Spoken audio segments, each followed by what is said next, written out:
Hello everyone, welcome back. I'm Dr. Swati and this video is on systematic reviews, where and how to begin. I'm not going to go into details of the difference between different type of reviews, but only focus on systematic review, how to finalize on a research question and the methodology that you need to conduct a systematic review. I'll use my own article as a reference and guide you through the whole process of the selection of the research topic as well as the process. My article was on impact of simvastatin, intervention on healing of bone, cartilage and soft tissue. It was a meta-analysis, but I'm not going to go into the details of the meta-analysis. Okay. The first thing that you should keep in mind, or the first thing that is actually very critical when you're decided to do a review article, is the research topic. And here's the difference comes between literature review and systematic review.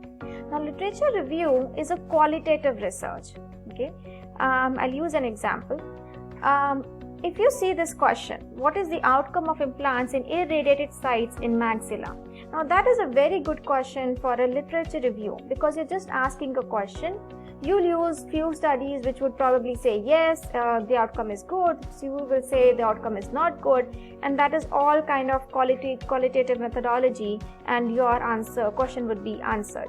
But this is not what we look for when we discuss a systematic review. Systematic review is a very objective way of answering a question. So if you see the question on your screen that says survival rate of implants in irradiated sites in maxilla compared to non-radiated sites. Now that is the research question for systematic review. You're objectively trying to answer the question for by using different parameters. Here the parameter is survival rate, and I'm also going to actually compare the survival rate in the irradiated with the non-radiated to give a very good confirmed conclusion that yes, if the survival rate is good, in comparison to non-radiated, what is the difference? Or if the survival rate is not good, what is the difference? So you can actually come to a very good judgment, a very good answer when you have a number to a particular question. Okay, so that is very important criteria, very important thing to keep in mind. Another thing that you should keep in mind is that any systematic review, and for that matter any review, should not be a repeat of any previously conducted study.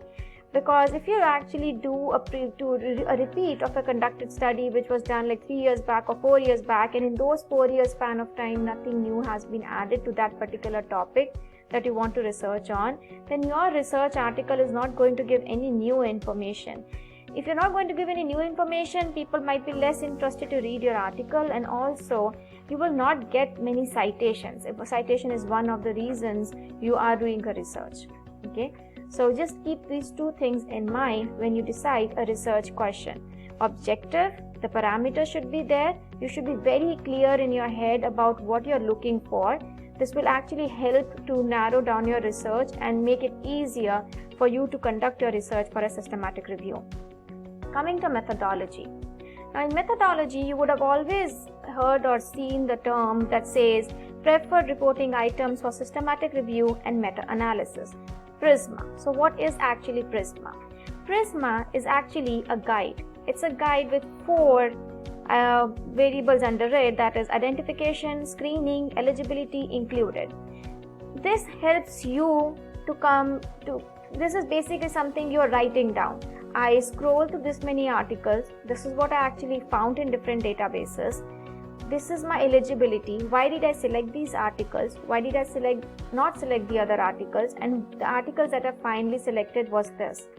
It helps the people who are actually reading your article to even know that what was actually done. How many articles are there related to this particular topic? And how many articles, why did you even decide on including these many articles? Something kind of an authenticity. For systematic review, the databases that you use are extensive. You go to Medline, you go to Scopus, you go to PubMed. You just not scroll through one like a Google Scholar or maybe only PubMed. You actually have to go through different databases to make sure you collect all the extensive data on that particular topic. So yes, systematic review is a very laborious review writing. You have to actually find all the data. PubMed is mostly there. You can have, anyone can go to PubMed and collect the data. Scopus and Embase, usually institutions have them in their system, but if you do not have, there is an alternative to that. You can actually go to Scopus and start reviewing articles for Scopus, and that way you will get some access to Scopus, and you can even do your research through Scopus. That's just an alternative. But if you're in an institution, you have access to all the databases. So I'm going to show you how I actually look for articles when I'm conducting a systematic review on PubMed. Okay, so let's go to PubMed and see how to actually look for articles. So I've already in PubMed, I've already gone to PubMed Central here, and I've already put the keywords. The first thing to do when you're actually researching an article is, for systematic review, for any review, is to make sure you put the keywords. You do not put the whole sentences. So if I'm looking for simvastatin in the healing of bone, I would not put the whole sentence in the healing of bone. You usually put Boolean operators like simvastatin and healing of soft tissues, simvastatin or healing of soft tissues, or anything that narrows your search, and the database would immediately give you the results. Otherwise, you'll never get it in any database. So like here, I've already put simvastatin and healing of soft tissue, and already I've got 458 articles for this. Now you have to write down the number of articles you got with each research. So like for simvastatin and soft tissues, I got 458. You can write it down in your notebook if you're making notes, or you can just write down in a, usually make a Word document and just keep writing on this particular, I got this many articles, because when you go to Prisma, when you have to write the article, you have to write down how many articles you get. Okay, so I got 458 articles. Now what I'm going to do is, based on my search, assuming I'm trying to look for simvastatin healing of soft tissues, and it's not in animal trials as well as human studies. So I'm going to select the articles. I'm only going to show you how to select few articles here. So this is for wound healing, we don't want this. Chronic wound care, medical, I don't want that. Okay, this is my article, so let's just select it here. Large defect, it says, or often. So usually when you read the article name, you will get an idea if this is what you want or this is not what you want. So you should be clear in your head what you're looking for. I'm not looking for review articles. I'm looking for no anterior cruciate. This is medical healing. Wound dressing, no. Enhanced wound repair, yes, probably this would work. Composite and ligaments, again, no. Animal model of diabetes, I'm not looking. Rabbit calvarial defects, okay. Mandibular bone growth, yeah, this is what I'm looking for. So here I've selected few articles just for the video purposes. What I'm going to do is, when you selected 3 articles, you're going to send it to, so that you can save it, right? How do you save it? Either you save it as a file and it will immediately download it in the system and you've created it, or you can actually send it to an email if you have 3-4 people who are actually working on it. If you're a team of people, usually what you do is, it's better is an email. So everyone gets an email about what are the different studies that you've done. So everyone has access to it, and then someone else can do the part of narrowing down by looking for duplicate study in each of the list that you get. So you put your email ID, you send it to yourself or anyone, and you can share the material with anyone. If I see here, I have the notepad. Okay, in the notepad I've got 3 articles, and this way I'm going to keep changing my research. I'm going to now put it on healing of bone, and I'm going to look at what I'm going to get, and then again I'm going to select like how I select and send it to notepad. You will have a collection of notepads, and that notepad is in the material on the Word document. You can narrow it down, remove the duplicate studies, but don't forget to actually note down this particular number, because this is what you'll be putting in the Prisma. Also, you can share it on emails with different people, and maybe someone else you can assign the role to remove the duplicate studies, and then one person can actually narrow it down and come up with a final outcome. So once this part is done, now the part that you have to actually do is assess the articles for eligibility. Now this is a little bit difficult if you actually have just started doing systematic reviews or even writing articles. It comes with practice, but if you are very sure of what you want, you can actually just go to the methodology part and see what all the variables they compared. And once it serves a question that okay, I'm looking for survival rates and the methodology also of a particular study compares survival rates, you can just select it. And then comes the hardest part, where you actually have to read the whole article. You have to make sure that all the columns, that every question, every variable that you've asked for is in that particular study. Okay. Another difficult part is statistical analysis. If you are good in statistical analysis, that is good, but if you're not, usually will have to work with a statistician, and I would suggest you is to work with a statistician even when you start thinking about a systematic review.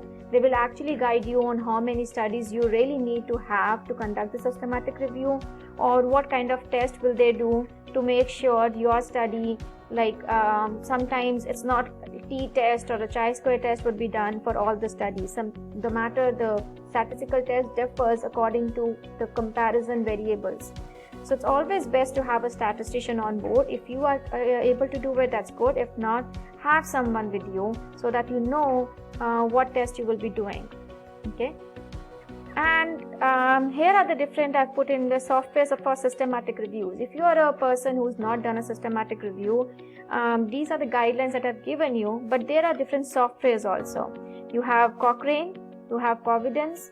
These are actually very good. Cochrane for beginners is a very good software. You can actually guide you completely from the beginning, how to put your data, how to save your data, how to actually start looking for articles. So Cochrane, in my understanding, is a very good module for beginners who want to actually learn how to write systematic review and meta-analysis.